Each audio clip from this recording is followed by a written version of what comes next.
भरपूर शेतकरी सोलरची मोटर आता शेतात वापरत आहे।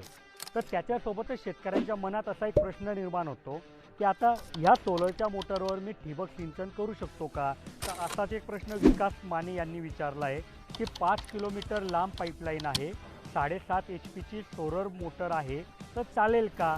नक्की चालेल। आता तुमच्याकडे सोलरच्या मोटरवर ठिबक पण चालेल, स्प्रिंकलर पण चालेल, रेनगन पण चालेल, काहीही अडचण येणार नाही।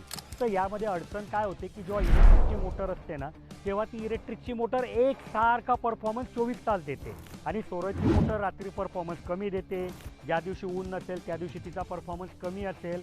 तर ह्या पद्धतीमध्ये काय करायचं की फक्त हे बघून घ्यायचं की किती परफॉर्मन्स कमी होतो, म्हणजे डिस्चार्ज असेल, हेड असेल, प्रेशर असेल पाण्याचं, आणि जो पाण्याचं प्रेशर कमी झालेला लेवर असते ना तिच्यानुसार तुमची सिस्टीम मॅनेज करायची, त्याच्यानुसार तुमची सिस्टीम डिझाईन करायची, म्हणजे तुम्हाला कुठेही अडचण येणार नाही। तुमच्या मनात प्रश्न येईल की हे कसं करायचं? एक उदाहरण देतो की समजा तुमचं फुल जेव्हा सूर्य तापलेला असतो तेव्हा तुमची मोटरने 3 एकर क्षेत्र एका वेळेस भिजत असेल आणि रात्रीच्या वेळेस कमी पाणी झाल्यामुळे 1.5 एकर क्षेत्र भिजतं, तर तुम्ही 1.5 एकरच्या हिशोबाने प्लॅनिंग करायचं की हो बाबा एवढं कमी होतं आणि त्यानुसार तुकडे पाडायचे। मग जर परफॉर्मन्स वाढत असेल तेव्हा क्षेत्र वाढवा, परफॉर्मन्स कमी होत असेल तेव्हा क्षेत्र कमी करा, तर कुठेही तुम्हाला अडचण होणार नाही।